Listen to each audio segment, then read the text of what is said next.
Hey there, sports history fan. This is Arnie Chapman, host of the Football History Dude podcast, right here on the Sports History Network. Now, before we jump into another sports history adventure, let me tell you about this episode's sponsor.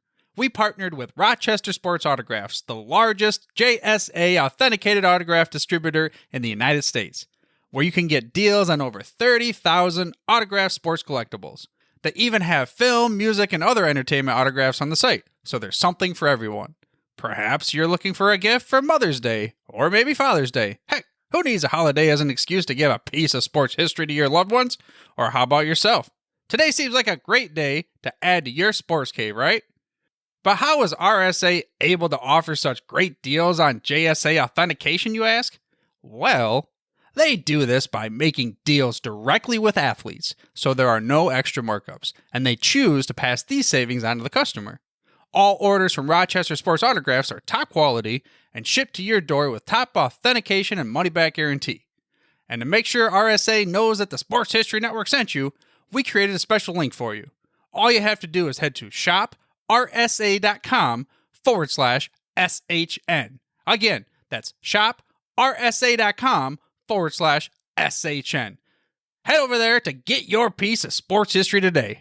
This is our league. And this is your league. From the 55-yard line on CFL America Radio and the Sports History Network.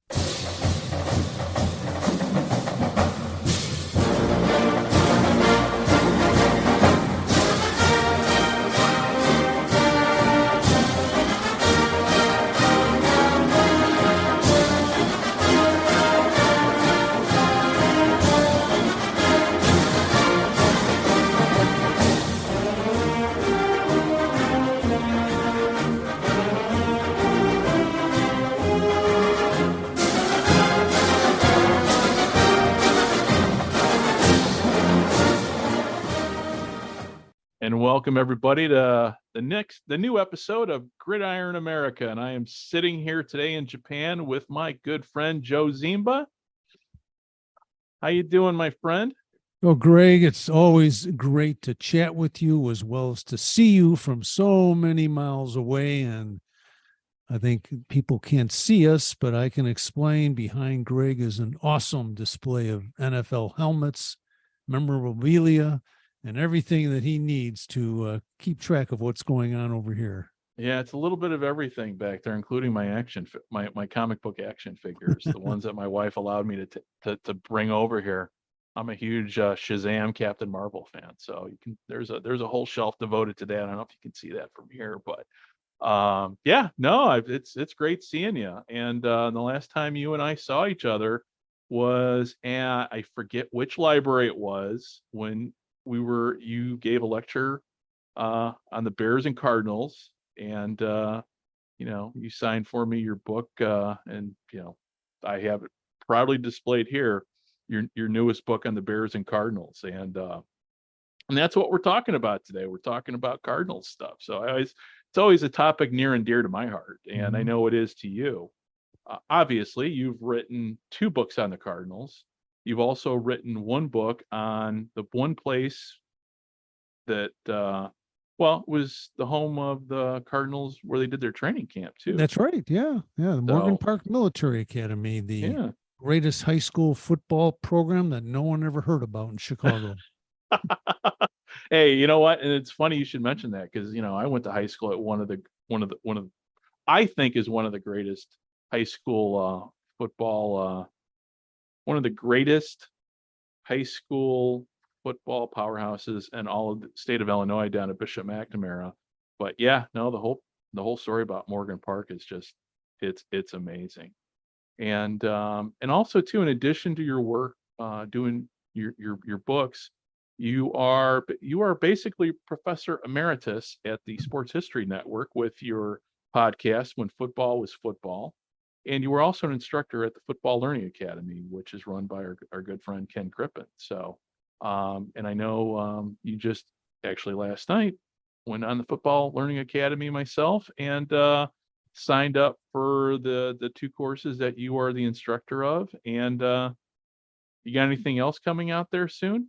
with Yeah, well, we appreciate that. Yeah, thank you for that. I'm having fun with both of those activities, and of course, quite honored to participate with the Sports History Network and the Football Learning Academy. But we have a Chicago Cardinals page on Facebook, which we try and update on a regular basis with new information of old stuff. And I think I've told you before, Greg, I have no life. I search for Cardinal stuff every day. And if I can unturn some nugget and share it with people, I'm quite happy. But also starting to fool around with a couple other book titles on the Bears, Chicago Bears, and the Chicago Cardinals, which hopefully will be wrapped up later this year. So it's kind of nice in my old age of retirement to just spend about 100% of my time, although my wife's not real happy about it, researching old football guys. So it's been a lot of fun.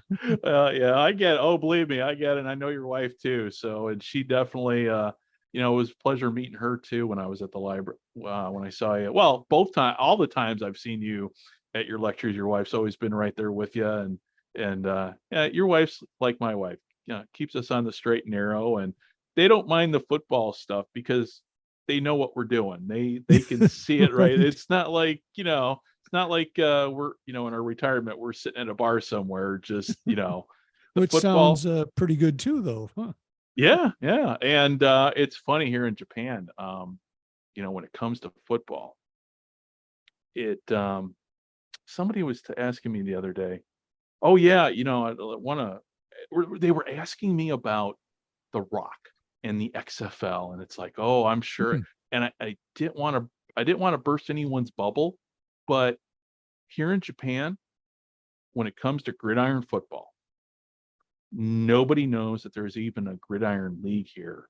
I mean, there's Oh, college football here and there's pro football, and from us being on Facebook with each other and seeing my pictures and everything, I mean, there's football that goes on here. And when my wife and I and my brother-in-law, we went to the college football national championship here in December, there was that moment that I'm sitting there and I'm just looking around.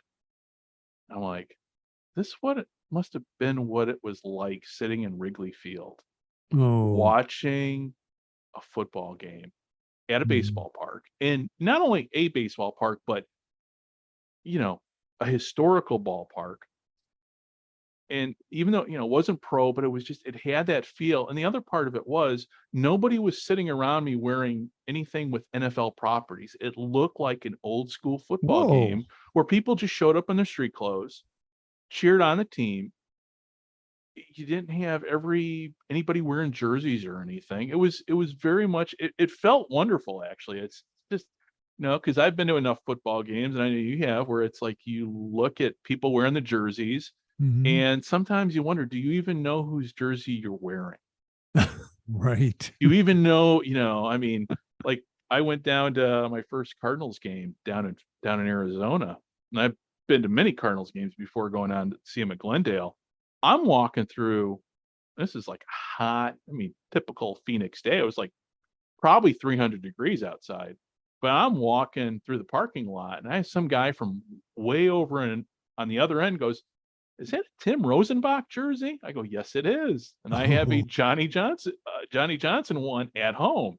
So yeah, no, it was really cool. Just doing that old school. It was a throwback game, and it mhm. was in a throwback setting, and that's what I'm, as you see behind me, my shelf with my football stuff's kind of a shrine to the 70s, the era that Yeah. I was a kid in. And yeah, so that's, I'm digressing here. So No, but hey, um you brought up what could be a good subject for someone to write a book is fan apparel through the centuries. oh And yeah. got some photos of, say, from the 1890s at the University of Chicago when all the fans attended horse and buggy and they were dressed to the hilt, very formal wear. And then you go even to the early NFL, everybody had a suit and tie on. For Yeah. example, when Red Grange showed up, and how that has changed over the years to the apparel. Now we just try and stay warm at some of these Yeah. locations. Oh yeah. Well, talking about apparel and everything. So when we moved over here, I had to give up a lot of things, personal possessions. Like, Yeah. do I need this? But when it came to my NFL apparel stuff, that was it was a hard line there. So a lot of my sweatshirts didn't make it. My Chicago Cardinals sweatshirts that I think I've worn to every one of the lectures I've been. Those I had to part ways with, but Oh, that's okay because I got to keep my Cardinals jackets, the jerseys that I love the most, all my Cardinals jerseys, and I think I've told you this before. When I grew up in the '70s as a 10-year-old kid in '77, I was a huge Bob Greasy fan. I was a huge Dolphins fan, and I don't know why.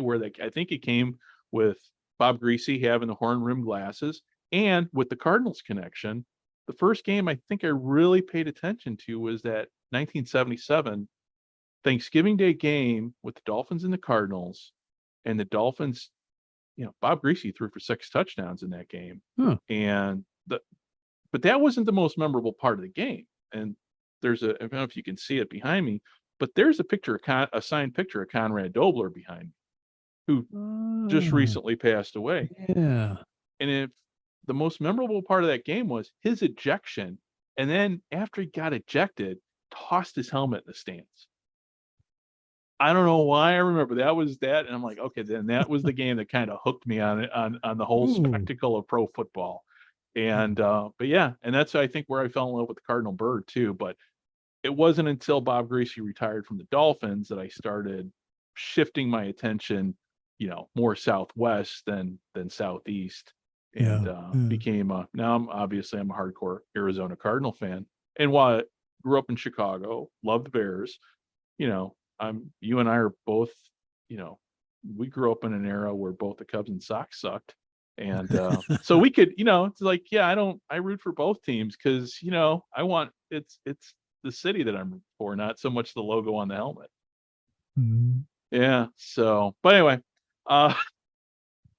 it's nice having these conversations in Japan because I don't get to talk football as much. So going back to what I was saying about football in Japan, yeah, no, we don't have really a pro. There's not the NFL is probably followed more closely by Japanese people than their own internal professional league, which is the X League, which, as you know, I do the Gridiron Japan podcast too. And but it's interesting here, just talking about apparel. You do see a lot of NFL apparel here, even in the secondhand shops. That's quite interesting. Wow. Yeah. Yeah. I was in a second NFL. I was in a secondhand shop a few weeks ago. We walk by and I see, of all things, an Edmonton Eskimos sweatshirt. Oh. And I'm like, ooh. My wife's looking at me. She's like, yeah, don't you even think about it. So, well, this has an happy ending because by the time we left the mall, the Edmonton Eskimos sweatshirt went with me. So, oh, no, that's a nice one. yeah. And but yeah, I brought all my Cardinals stuff. I got my Cardinals hats. I got my Cardinals helmets. Got my mini helmets and everything. So it's football is what kind of keeps me going here in terms of just my mornings. Obviously, we've got the XFL right now going and everything. So for me, Sunday night is Monday morning here. So this autumn coming up is going to be packed full of gridiron football. Yeah. From morning, noon, and night, including watching the Japanese X League on, during what would be normal hours, normal football hours back in the States. So, well, that's great because we worry, your friends worry about you not getting your football fix. So I'm glad to hear that. Well, that's you know what? If I moved here 30 years ago, like I had originally planned after I met my wife, that would have been hard because back 30, let's face it, what we're doing right now, the video interview and everything, it's a crystal clear call. Everything here is science fiction. Was science fiction 20 years ago. But now, there's, the only difference that has changed with my life, and hopefully I've got family and friends that are listening, is the fact that I'm just in a different time zone. I'm still connected, obviously, through social media. And the only one thing I don't have that I had back home was, reasonably priced dairy products. Yeah. Well, I think the pizza here is pretty good. Now. But I don't have a car right now. I've got a driver's license, but we have yet to buy a car. And Yeah, it's been a fun adventure, and with the weather breaking and everything, it's going to be yeah, I'm looking forward to this spring and summer because we'll be doing a lot more traveling than even what we've done so far, which you've seen on the Facebook. Oh, it'll be great. Hey, I was going to ask you, is there any one NFL team that seems to have popularity in Japan?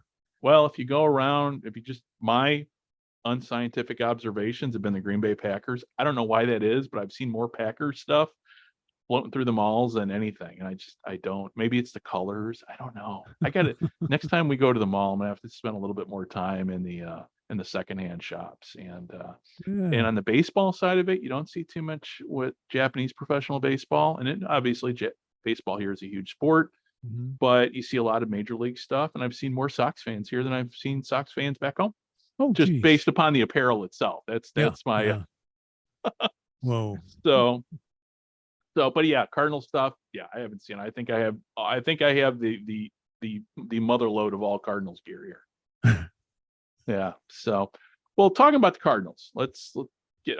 We're digressing here. For me, I get kind of long winded, and it gets cathartic. Being able to do have these football talks. But talking about the Cardinals, we had an anniversary that happened the Yes. other day that honestly I'm happy did not go unnoticed by not only well, it was nice to, and I listen to Dan Patrick every day.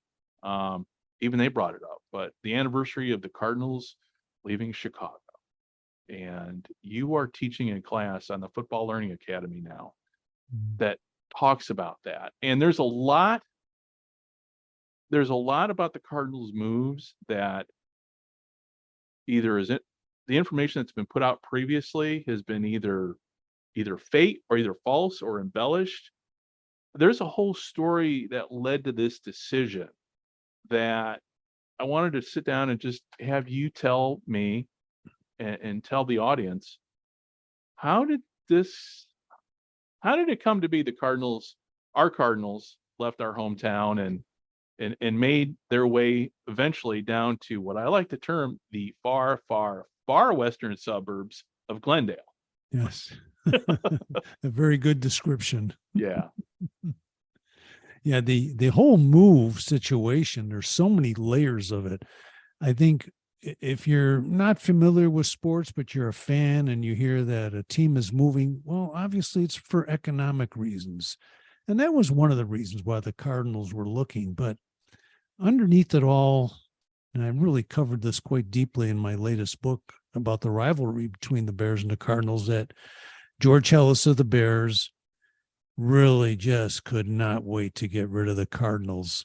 They not only were defeating him during the 1950s when the Cardinals were not too good and the Bears were a little better, but there was just this fact that the Cardinals were sharing revenue with fans. And the biggest deal was, since Chicago was the only city with two NFL teams at the time, and television was just starting to become popular, there was a very unique and weird rule called the blackout rule.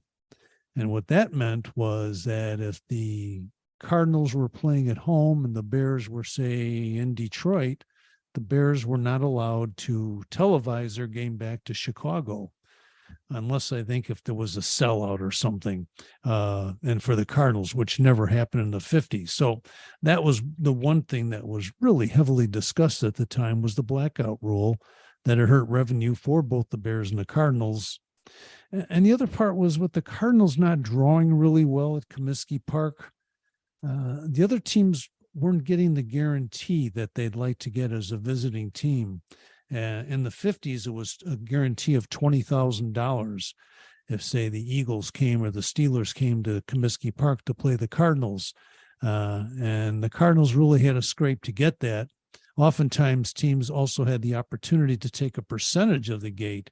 So if you went to the Bears instead of the Cardinals, say, yeah, I'll take that percentage, you could make a lot more than $20,000 as the visiting team.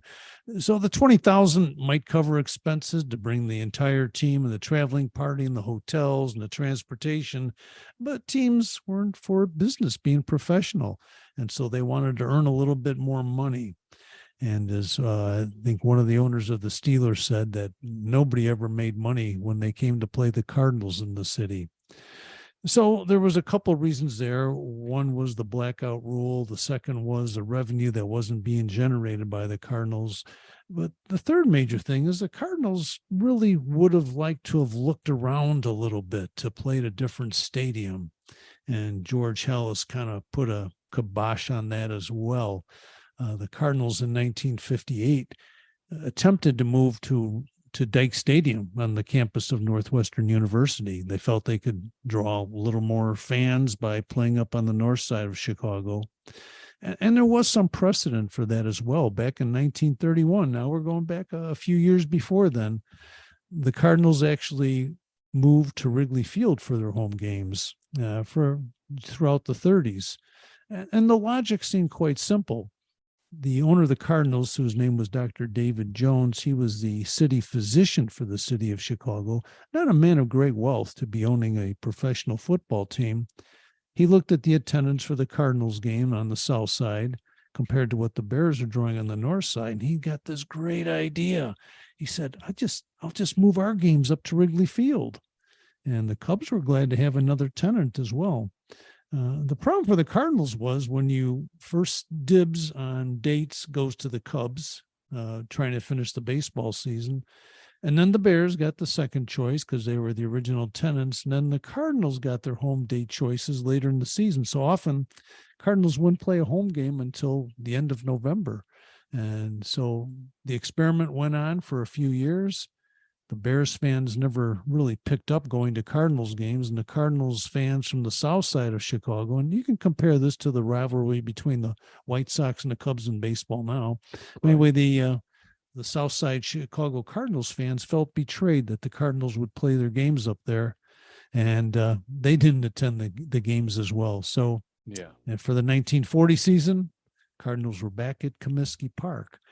But fast forwarding to 1958, as I mentioned, and everything seemed to be falling into place, that the Cardinals could move to Dyke Stadium. The university, Northwestern University, was apparently very receptive to that. The Cardinals even went out and did a survey among the residents, and they thought it was okay to have football there on Sunday. So all they needed then was the approval of the National Football League. And that's where George Halas comes in, unfortunately. In the middle of all this talk about moving the team to Northwestern, everyone would be happy. Halas pulls out something called the Madison Street Agreement. And Madison Avenue is an east-west street in downtown Chicago. And apparently in 1931, Dr. Jones, the owner of the Cardinals, signed an agreement with Mr. Halas that said the Cardinals would not play any games north of Madison Street. The Bears, according to Halas, would not play any games south of Madison Street. They would divide the city in half. And so no one on the Cardinals by 1958 had ever heard of this agreement. No one had seen it. And Halas pulled it out, and he went to the NFL meeting, hoping to stop the Cardinals from what he considered a movement into his territory, which would be on the north side of Chicago. And Commissioner Bert Bell, agreed with Halas. Said it was the toughest decision of his career, but he couldn't let the Cardinals move. And I remember one of the Cardinals managers said at the time, and this is kind of a well-known statement, he said, well, if we had been able to move to Dyke Stadium, we'd still be in Chicago. But unfortunately, that started the wheels turning. That was in late 58. And the Cardinals would move a couple of years later. But to end my story there briefly, that's kind of setting the table for the whole move.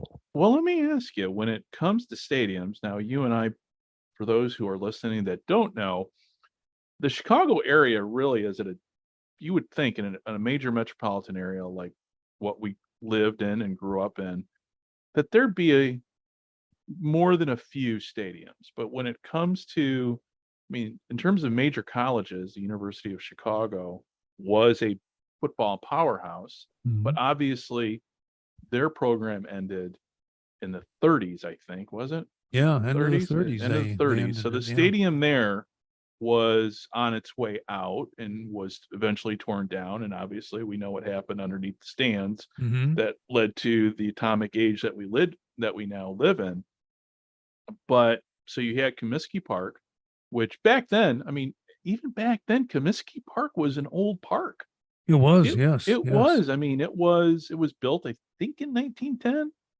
I think in that, yeah, I think I'd double check my numbers, but yeah, it was an aging stadium then too. But and then you had Dyke Stadium, which, listen, for those people who have never been to Chicago, you don't, it's hard to explain just how hard it is to get to Evanston, even Yes. from the city itself. Yeah. That is that I lived in the western suburbs for years, and that was at least an hour drive up Harlem Avenue and then over. At just not an easy stadium to get to, even with public transportation. But there was one stadium centrally located, and that's Soldier Field. And so my Yes. question is was Soldier why did it take so long for Soldier Field to become an NFL stadium? Not only for the Bears, but also for the Cardinals.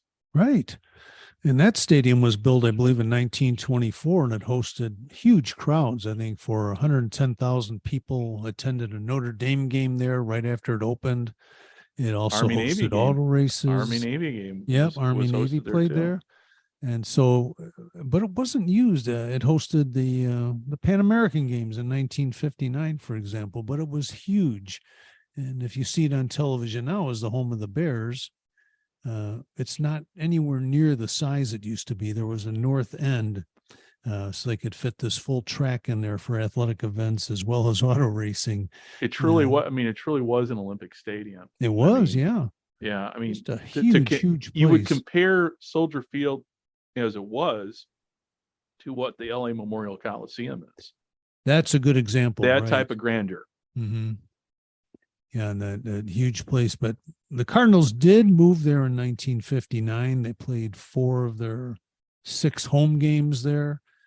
The city of Chicago agreed to make some improvements to the stadium so it would be more football friendly for the Cardinals. Although the team also played 2 games in Minneapolis that season. And looking around for a new home was nothing new for the Cardinals. I recall reading about they played their opener in 1940 in Buffalo because they couldn't get Comiskey Park when they wanted it. And seems to me there would have to be a better reason for that to make the schedule that you would be conflicting with the baseball team you're renting from. But there had been rumors over the years that they might go to Miami or they might go to Nashville, for example, even San Francisco or Los Angeles before the NFL extended their teams out that way. So it seemed like a logical move to go to Soldier Field, much easier to get to. We had Lakeshore Drive right outside it. It's much improved now, but there was parking around there. Now it's a little more difficult if you try and go to a Bears game at Soldier Field. Right. But it would seem to be a logical place. And one example I'm thinking of is what confused me through the years is back in 1934, the editor of the Chicago Tribune started the college football all-star game.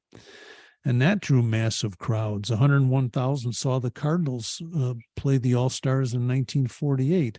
And for those not familiar with the All-Star game, since it hasn't been around since 1976, but each summer at Soldier Field, the college kids who had just graduated or used up their eligibility were voted upon from a nationwide survey or voting process using newspapers, and they would play the defending NFL champions. So it was a huge success right off the bat. The first game, the Bears and the All-Stars played to a 0-0 tie, but some of the newspapers at that time were talking about traffic jams, which were unheard of at that time around a football field for the pros.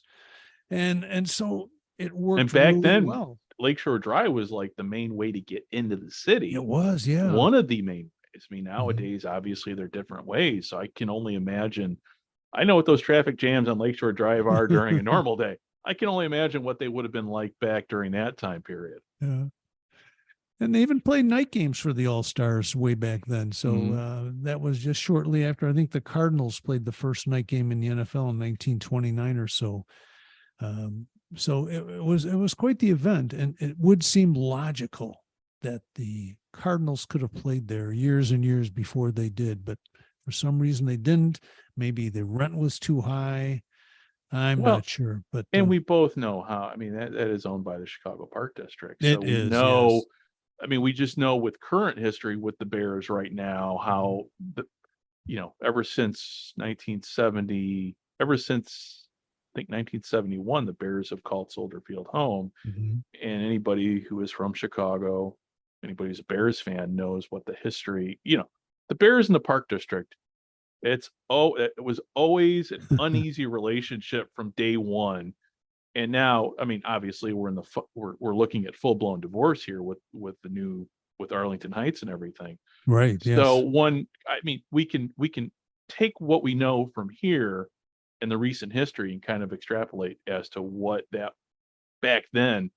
Yeah, I mean, it's not surprising that the Cardinals didn't play at Soldier Field, but Mhm. that was always a thing, before I really got into sports history and football history, really reading up on it. And again, I read, your first book, When Football Was Football, and you go into great depth with your book as to not only the names of the players, the owners, and everything, but also where they play. There's a whole section of your book devoted at the very end as to the schedules and where they played. And the one thing that stood out with me in your book and looking at those records is how little it seemed like the Cardinals seemed like they were permanently on the road most of the season. Yeah, yeah. I mean, there were some seasons, correct me if I'm wrong, but they only played 2 or 3 home games. They did. And that contrasted greatly with the early 1920s when one or two seasons the Cardinals never left town. They would have, say, 8 or 9 home games, and then they'd play the Bears in Chicago. So they would never leave Chicago. And then towards the end of the 20s, I think about 1928, they had a very strange schedule where they were out of town almost every week. And then, of course, in the 30s, moving to Wrigley Field, they didn't have the opportunity to play home games when the nice weather was out in September. With, as I mentioned, the first home game taking place in November, late November sometime. So it was a problem. And you go back when we mentioned the Chicago Park District, I just recently found out kind of a fun story about how tough they were on these teams. Charles Bidwell, who owned the Bears and owned the Cardinals. He was an owner of the Bears too, but who owned the Cardinals for many years, and his family still owns it. He had constructed a stadium on the south side of Chicago called Bidwell Stadium, and he opened it up for free to all the different softball teams, including a professional women's team. I did not know that. And every year they would have charity games where you would say pay $2 or $3 to enter the game, and all that money would be given to charity. And so Bidwell was really well known for his charitable efforts at the time. When he passed away in early 1947, and a couple of years later, another company took it over. And the Park District eventually condemned the land so they could own the stadium. And so some of the folks who had raised thousands of dollars for charity went to the Park District to get approval to play this all-star event at what was Bidwell Stadium. And the Park District turned them down because it said, we can't allow anybody to charge admission on a Park District facility. So they essentially wiped out the entire charitable events that took place there. Wow. And so that's why I'm saying maybe getting the Cardinals to rent Soldier Field wasn't as easy as they thought it was. Yeah. Now hearing that state, and that all makes sense actually to me. I'm like, okay, now I understand. Because eminent domain, I don't know for those who are familiar, at least in Illinois, I mean, eminent domain is told to me by the state, as explained to me by the state's attorney down there in Will County. Yeah, the government can pretty much take what it wants by eminent domain, and that is a good example, perfect example of what what Illinois Chicago politics kind of has always been about. And so let me ask you, when it comes to, let's talk Charlie Bidwell, because there's to me it's always been the greatest what if. And I say this because over the summer and you probably saw I know you saw the pictures of me and Randy Snow with the Mhm. World Football Podcast.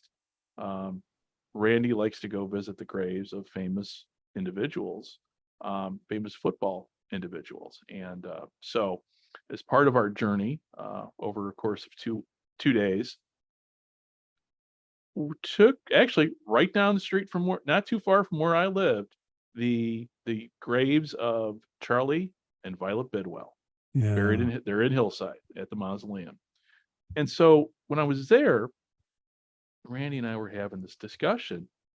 What if he would not have, what, let's just say hypothetically, medical science was able to save him and he survived what he died from? How different would the Cardinals' history have been, do you think?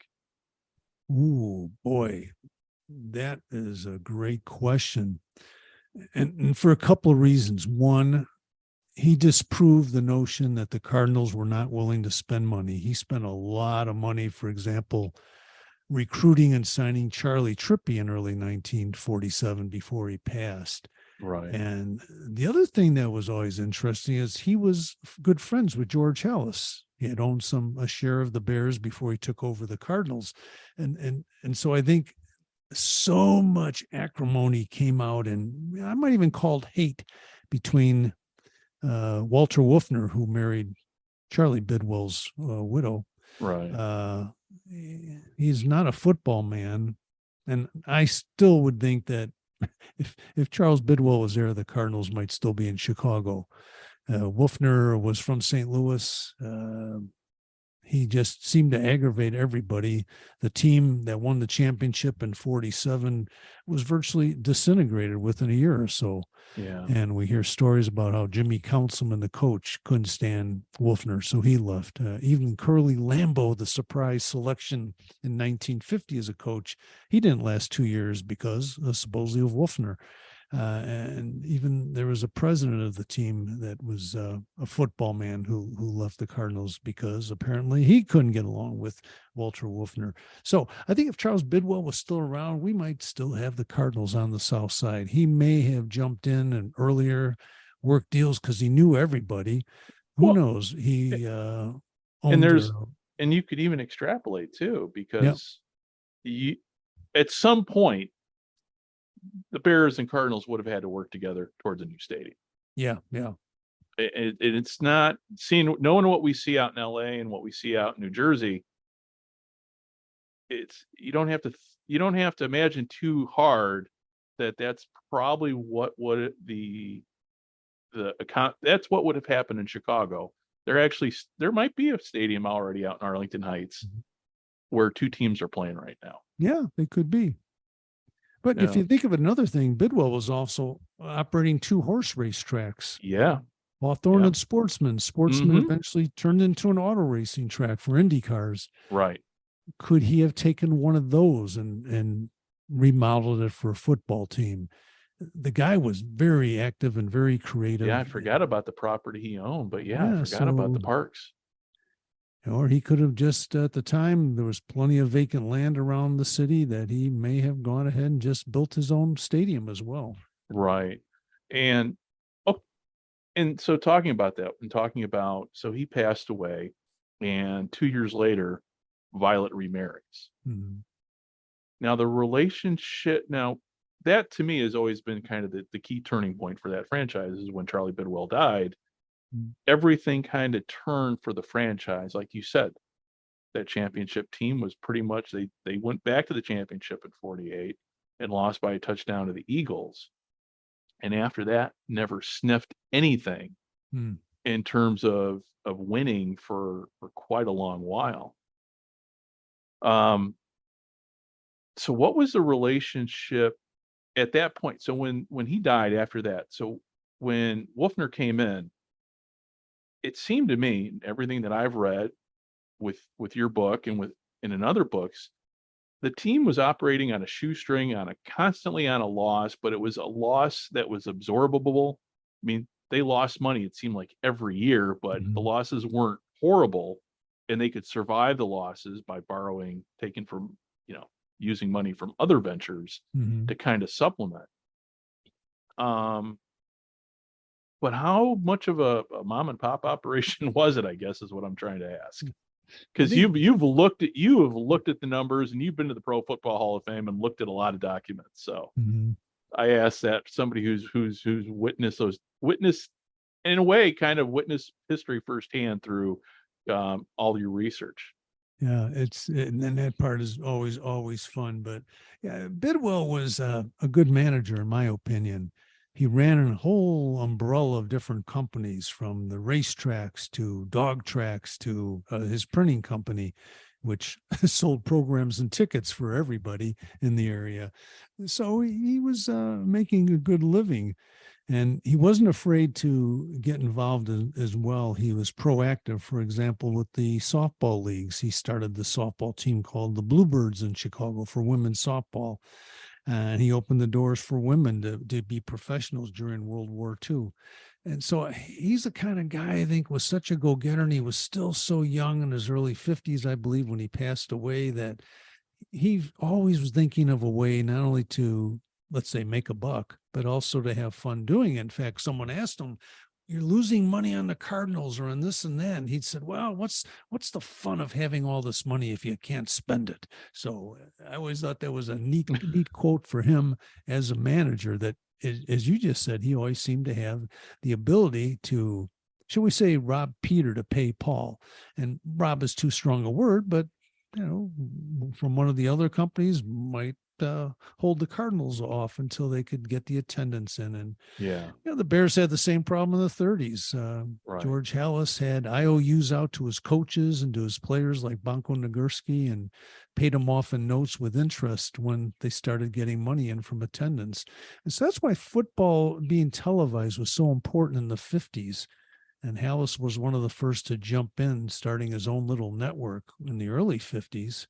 Even though Halas in the late 40s once said, and I probably told you this, he said, "Bah, who's going to watch television? They're going to sit around your living room and watch a game on a little box. It'll never be popular." And of course, 109 million people watch the Super Bowl every year, so I guess he was wrong on that. But he did have the intent to start his own television network. He saw where this might be helpful. And I think the Cardinals might have been involved in that early too. And Chicago being a huge market, there's no reason why both of those clubs couldn't have been more economically happy than the Cardinals were. Well, when you say television network, what was that? I mean, explain, because this is something, I mean, I've heard about, but I really never, I don't really know a whole lot about. So when the Bears started their own little network, were they broadcasting, for lack of a better, were they like the Cubs and broadcasting on WGN? And Yeah. how did that work? From what I understand, Halas was able to put together different stations that would cover the Bears, and they would share in the advertising, which wasn't phenomenal at the time. Right. But knowing Halas, he may have gotten a piece of every television set that was sold in Chicago too. Yeah, But that's a good point. literally put together a network of stations in the Midwest that would be able to watch the Bears games, and therefore increase the popularity of the team. And hopefully people then would come by and invest their money for a ticket to watch the team. And of course, things are so much different then. There just wasn't much revenue coming in. You had your ticket sales and your program sales for many years in the NFL. And so knowing that Halas had this unusual vision that, after briefly saying it wouldn't work, he certainly really pushed television in the early 50s. And was it a net? And I'm probably going to ask you a whole lot of questions on this, so I'm going to apologize in advance, because now the old probation officer in me is starting to spin up questions like I would always do when I was doing a case. So with this television network, was it outside the Chicago, or was it within Chicago? Basically, I guess what I'm asking is, did they televise home games and away games in the Chicago market?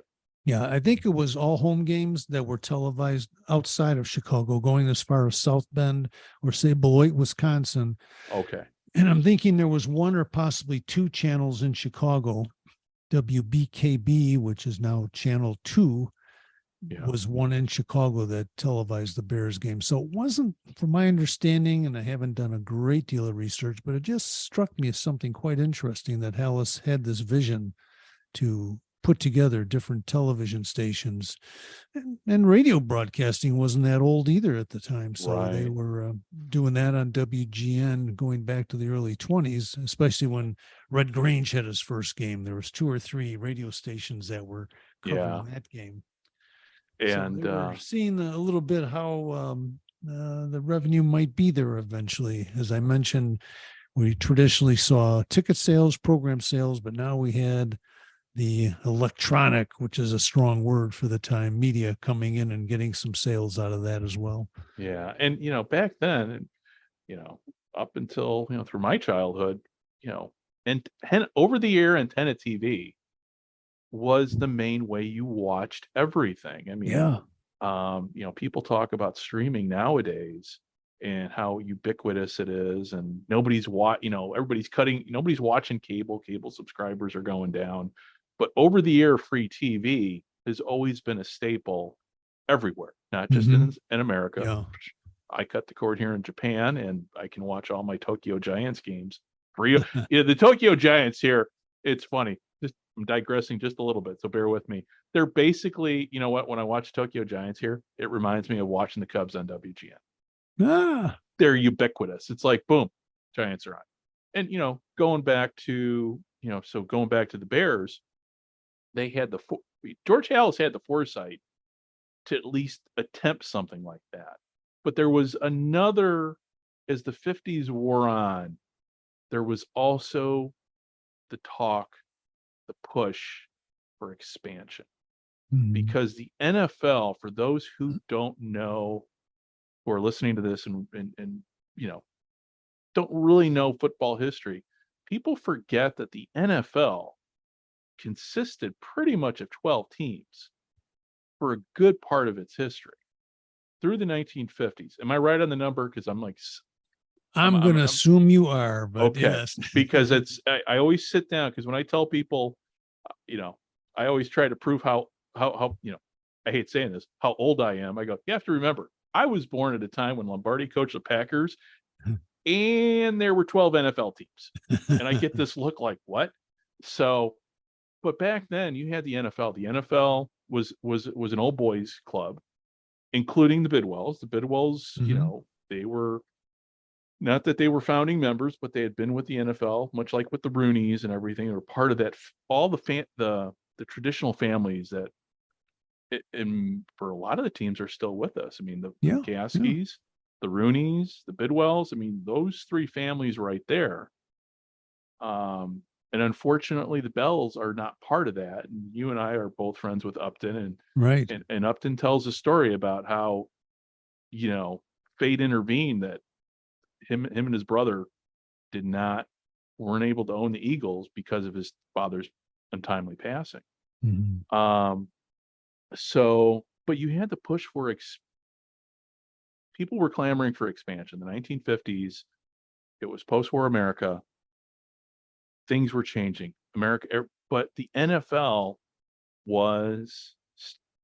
didn't want to expand. And in your research during that time period, aside the Cardinals, it seemed like everybody wanted to buy the Cardinals. And so the Bidwells didn't want to sell. And what was the reasoning? Who was the person behind saying we're not going to sell the team? Was it Violet or was it Wolfner? Yeah, that was Wolfner. In fact, even that, if we bring our story back to the Cardinals leaving there, Wolfner was adamant, even in the early 50s, that saying we're not leaving Chicago. And even when the move was announced on March 13th of 1960, 3 days before he was denying it, 2 days before he was denying it, the day of it, he was denying that they had any plans to move. So that's, I think, why it was so harsh a decision for the fans who kept up hope that the Cardinals would still be there. So it was Walter Wolfner. Yeah. Okay. And so, like, with the events that led up to it, now we know in the 50s, towards the end of the 50s, the Cardinals shifted over to Soldier Field. And why did do you recall why did they shift to Soldier Field? How did that come about, that season they played in Soldier Field? There's two stories I heard. One was the White Sox were not interested in sharing the field any longer. White Sox had good teams there in the 50s. And 59 was the year they went to the World Series won too. the pennant. So there was that fear of a football team being in there and destroying the grass, etc.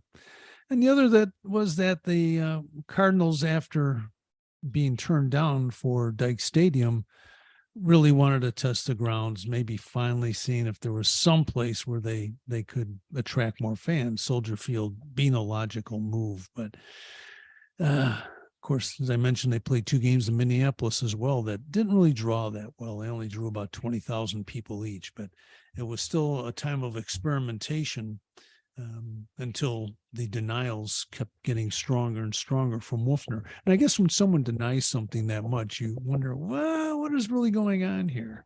Right. Hmm.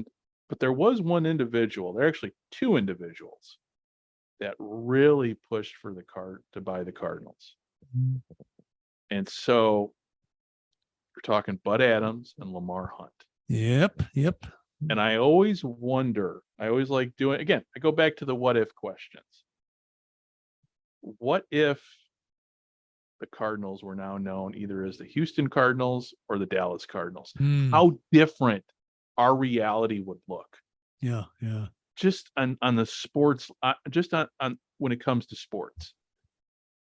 Would we have, I think the NFL would have expanded, just, knowing where we're at now here in the 21st century.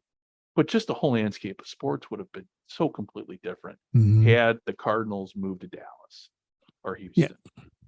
And of course, we've all heard the story that when Lamar Hunt apparently couldn't buy the Cardinals, he decided to start this competing league called the AFL. And it was logical for the Cardinals to go to St. Louis so the AFL wouldn't get a foothold in St. Right. Louis. And that's what this kind of, it's always been the story I've heard. Well, that's the AFL is the reason why the Cardinals went to St. Louis. But was that the case, do you think? I think that the case was Wolfner wanted to get as big a payday as he could by moving the team. And the attendance had been pretty lousy, except when the Bears played against the Cardinals at Soldier Field, or excuse me, at Comiskey Park. Their attendance was really horrible. I think in 59, only 10,000 showed up for a game with the Steelers. So it would be this stuff, and we hear of Wolfner denying it even the day of the announcement. This stuff had been going on for months. You just don't move an entire NFL team. Oh, right. So my opinion, of course, and it must have been a nice incentive for the Cardinals to pick up and move to St. Louis. And everyone says it was just about television, and I agree with that too. But when you throw in $500,000 back in 1960, and a lot of that supplied by George Hellis of the Bears, it makes for intriguing possibilities as we consider what might or might not have happened. But what if Hunt had bought in the Cardinals with his apparent lots and lots of money? How would the NFL look differently? Where would he have moved the team? Would the AFL never have occurred? Would we not have Joe Namath promising to win? And we wouldn't have America's team. Yes, right. We wouldn't have. Would they have been here even? So it's it's always, I like doing, and that's the great thing about sports history is when I sit here, I'm like, okay, well, what if? I talked to Tim Hanlon the other, was it last week now, with Good Seats Still Available. And when I listen to his podcast, about the leagues and teams that have passed, it's like, if history would have twisted just a little bit, where would we be at today, whether it be baseball or basketball? But, obviously, you and I were huge gridiron football fans and the whole football aspect. And I think, honestly, I can't even imagine a reality where the Dallas Cowboys don't exist, where 32 NFL team league doesn't exist. Yes. And you just, all the possibility, there would have been no AFL. You would have still had Lombardi. You would have still had those great Lombardi teams. But no Joe Namath. You would have Mhm. had Joe Namath. He might have been playing for the Cardinals for all we He knew. got drafted by the Cardinals. Yep. Yeah, yeah. And so it makes for a lot of interesting what ifs. But when it comes to the Bears and the Cardinals history, it is very much a joined history. Mhm. And what are some things that people don't realize that joins the Bears and the Cardinals, um, aside from the fact that they're both the original founding members? Are there some other tidbits of trivia here that a lot of people wouldn't know unless they read your book? And without giving the whole book away, is there anything you can Right. share? You get anything you can share there people wouldn't necessarily know just by looking at stuff on the internet? Yeah, a lot of the stuff that we include in the book, of course, has not been seen by the internet. Of course, we all know that the Bears and the Cardinals are the only two original NFL members that are still in existence. The fact that they shared early radio station coverage in Chicago, which was interesting. They shared Wrigley Field, as we talked about earlier. I did not know it. Well, I mean, I've read your book, but had Mhm. I not read the book, I would have not known about the radio. I did not And know the about the fact that radio they stuff. really made Chicago the heartbeat of the National Football League when they played twice a year and they drew big crowds, and the rivalry and the stories of the story I've told before about the Al Capone mob breaking up one of the games between the Bears and the Cardinals. When a fight broke out on the field and the fans came onto the field, the police came onto the field, and all sorts of fun stuff was going on. And looking back, and one of the neatest things that I've been able to find, which I base a lot of my book on, is at the Hall of Fame now has released the Dutch Sterneman papers, Right. which Dutch was the co-owner of the Bears in the 1920s and very early 1930s, and his family maintained all of his records. So Hallis took care of the football stuff. Sterneman was the co-coach and co-owner, but Sterneman did the finances, and that stuff has just been eye-popping to for see what's happened with yeah. the actual holding in my hand the documents that state how much each team made when Red Grange played his first game in 1925. I have been to many of your lectures and you've shown that document on the screen, and it is all the documents you show are fascinating, but yeah, that is one of the ones where you're like, oh wow. And then, unless you've got unless you're an expert in finance and can figure out what those numbers mean in today's dollars, they Yeah. don't seem at first glance, but then when you look like, oh, but yeah, back then it just the teams operated so much on a shoestring. It was Yeah. very, almost all the NFL itself, really, up until the 1960s, was, it operated on a day-to-day basis, it seemed like. Mhm. There was, you had teams folding. I mean, up until the last team that actually folded, I think, was the Dallas Texans, Oh, who was yes. the Yeah.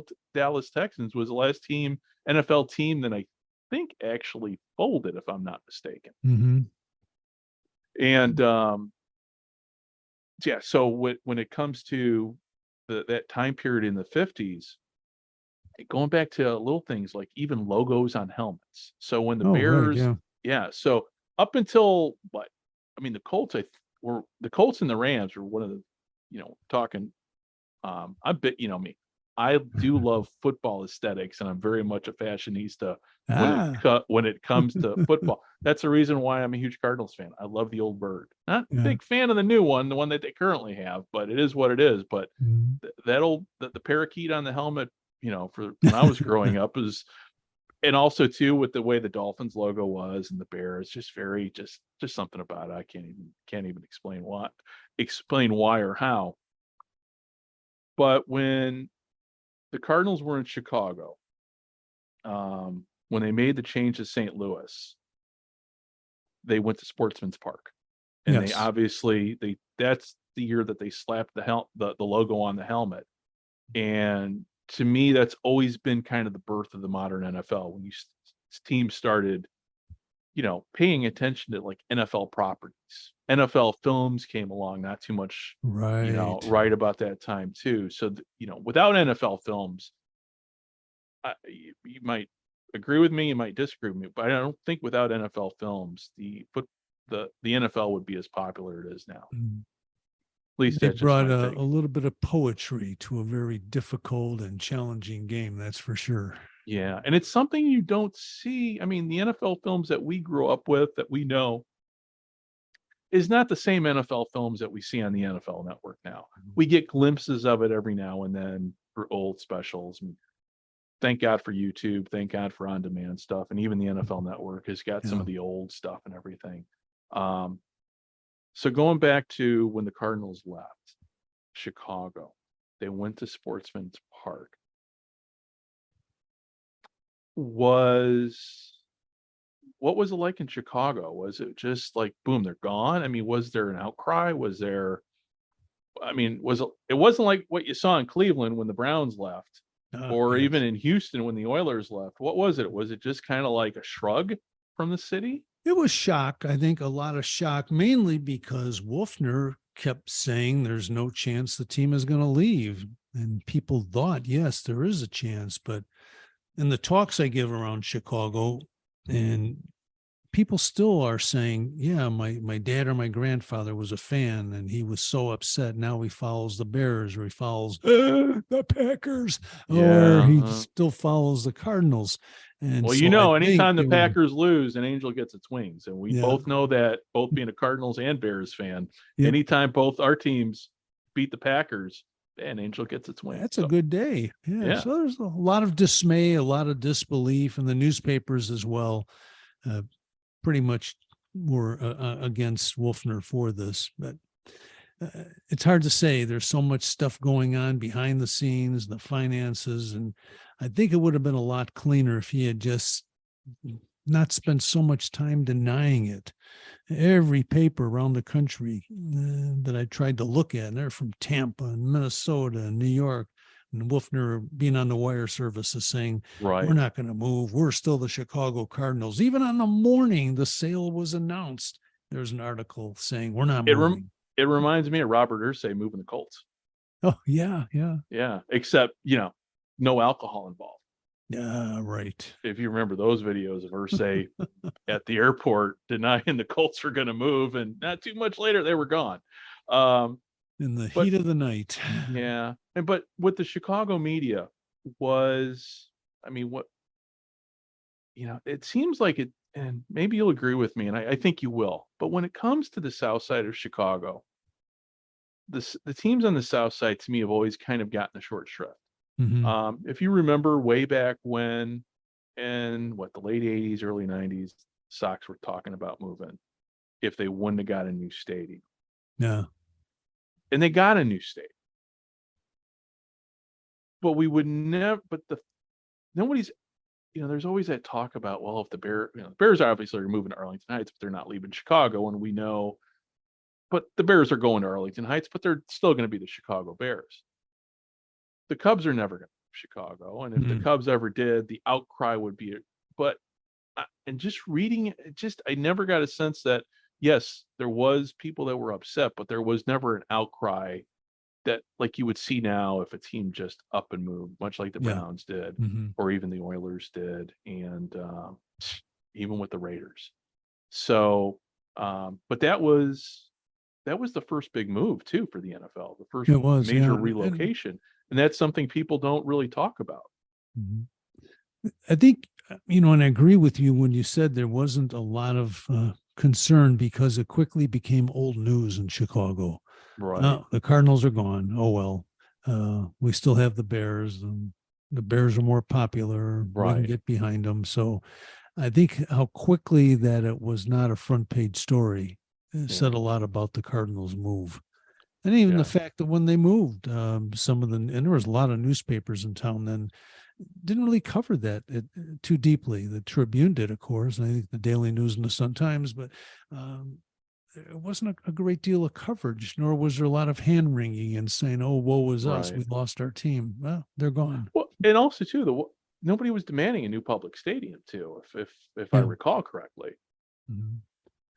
Was there a demand that was I don't recall ever reading anything about it, but were the Cardinals demanding that the city pay for a new stadium, or They seem to have kind of thrown the towel in when Hallis defeated them on Dyke Stadium going to Northwestern. But they did. Here's an interesting thing about all that. The Cardinals went into an agreement with the city of Chicago to remodel Soldier Field, and the Cardinals were going to pay or split the costs with the city. And when they left, that was one of the stumbling blocks because the city wanted its money. And also right before the sale was announced, Wolfner got in the newspaper and said that in 1960, all of our home games are going back to Comiskey Park. Well, he's already under contract to Soldier Field. And it just seemed if he knew they were going to move to St. Louis, why he would say they're going to play all their home games in Comiskey Park. Yeah. So again, more confusion. I think his actions really turned off a lot of the media and the fans. Well, and I could see where they would, because at that point, credibility, Mhm. and back then, all people knew was what they read in the newspapers, Yeah. what they saw on TV, and what they heard on the radio. They didn't have what we've got now. So if the newspapers were, yeah, I can, I can definitely see why it would be old news and it'd be on to it. But yeah, the credibility, well, when Irsay moved the Colts, there was a huge outcry, and we remember when all that happened. Mm-hmm. But they would keep replaying what Irsay said over and over, So it's, but back then we didn't have that, there wasn't that videotape of, it was just what you had in the paper. And like you said, everything moved on. There wasn't a rehash of the past.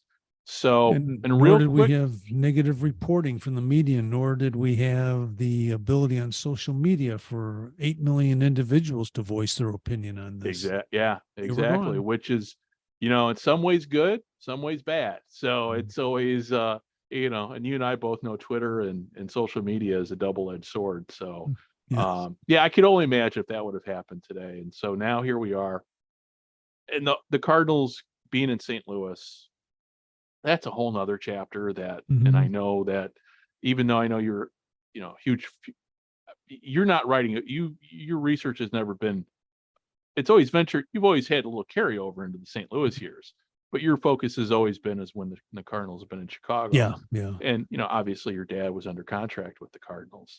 Exactly. And that's what generated, that's what got you to where you are today, being, like I said, the professor emeritus with the Sports History Network and amongst the Professional Football Researchers Association.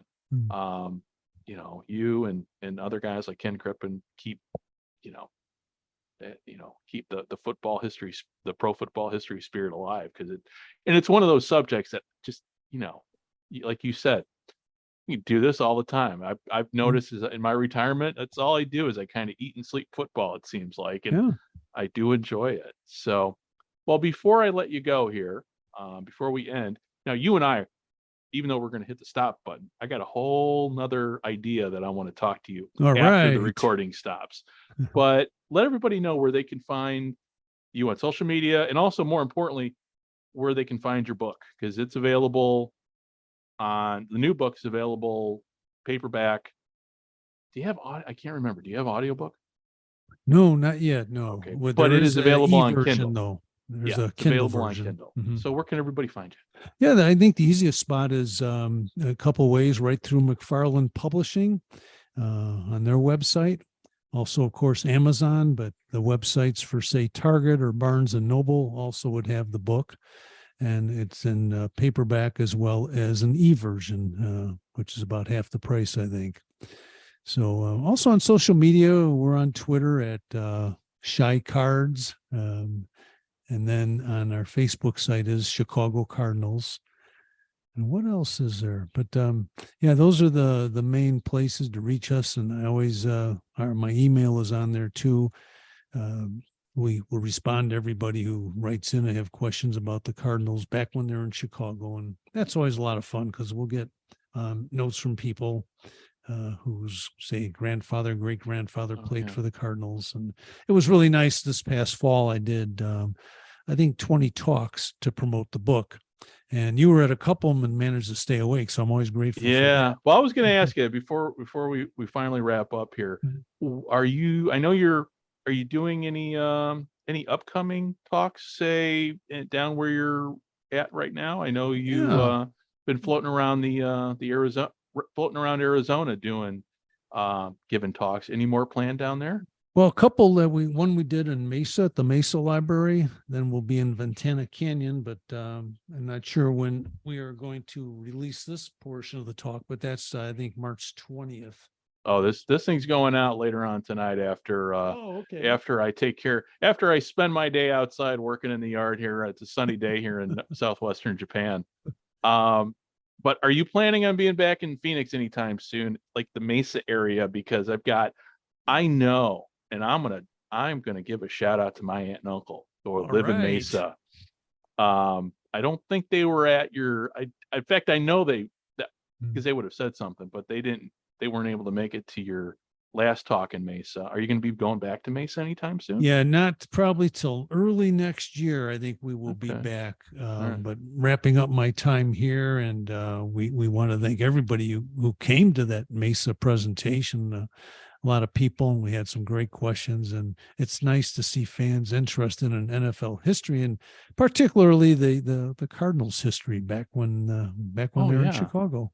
Well, and the great thing about out where you're at in Arizona, like at the very beginning, I said, it's the far, far, far western suburbs of Chicago, because they got everything. It's like, hey, there's a Portillo. When I was down there for reserve duty for the 4 years I spent down there, somebody's like, "Oh, you're from Chicago? We got a Portillo's down here. You want to go to Portillo's?" I go, "I got a Portillo's literally like a block down from my house. I don't need to do Portillo's in Phoenix."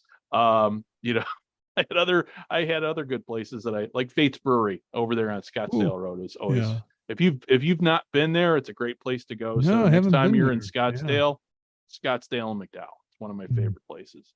So, well, hey, listen, my friend, it is good talking with you today. You definitely have made my day. It's always good when I'm sitting here in southwestern Japan talking football to my friends far away on the other side of the world. And again, the great thing is, doesn't feel like I'm on the other side of the world. No, this is great. Yeah, and we will definitely do more of this, because like I said, I've got an idea that I've kicked around with our fellow Sports History Network podcasters that I want to talk to you about and have a meeting on, and figure out how we can incorporate technology into some future podcasts. Oh, good. Which I'll explain about. So, but for everybody listening, thank you very much. And believe me, you're going to be hearing from me pretty soon, because I've got quite a few guests lined up here for Gridiron America here from the 55-yard line on the Sports History Network. And the reason why I'm doing these kind of solo is with the time change and everything. My buddy Scott not always able to line up our times, and Scott, I always tell people that are listening, Scott is still here. Scott and I have not divorced, but it's just a matter of just lining up things with his life there and with my life here. Scott's doing well, and hopefully you're going to be hearing from him sooner rather than later. So with all that said, hey, if you're looking for me on social media, you can find me at CFL America. I'm also at XFL America, where I've got the XFL InfoWars show. And if you're watching XFL football right now, which I'm going to be honest with you, I'm enjoying watching, but it is the third version of the XFL.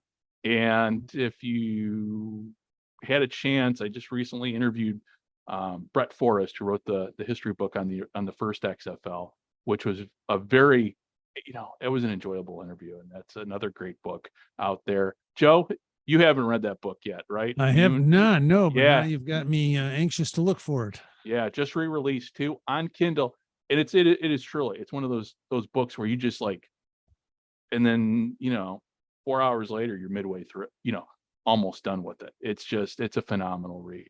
And with that said, real quickly before I let you go here, you working on any books coming out? There's two I'm working on. One will have to do with the Chicago Bears in the 1940s, and it would be focusing on how one team won 4 NFL titles in a 5 or 6 year period.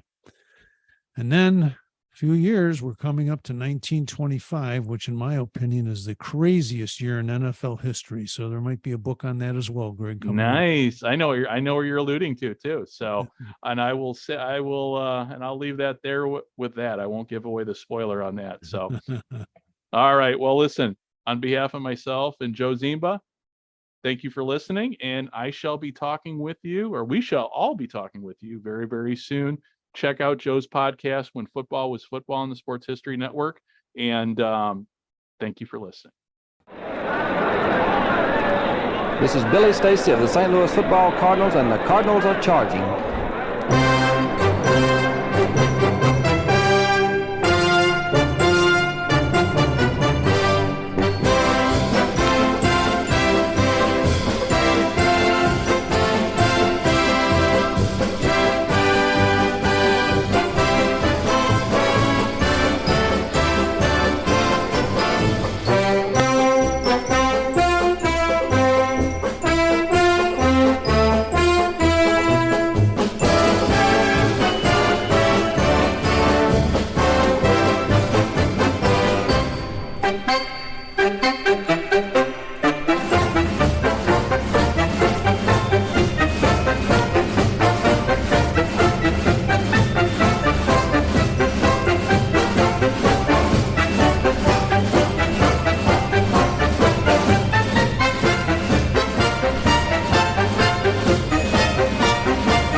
This podcast is part of the Sports History Network, your headquarters for the yesteryear of your favorite sport. You can learn more at sportshistorynetwork.com. Hey there, sports history fan.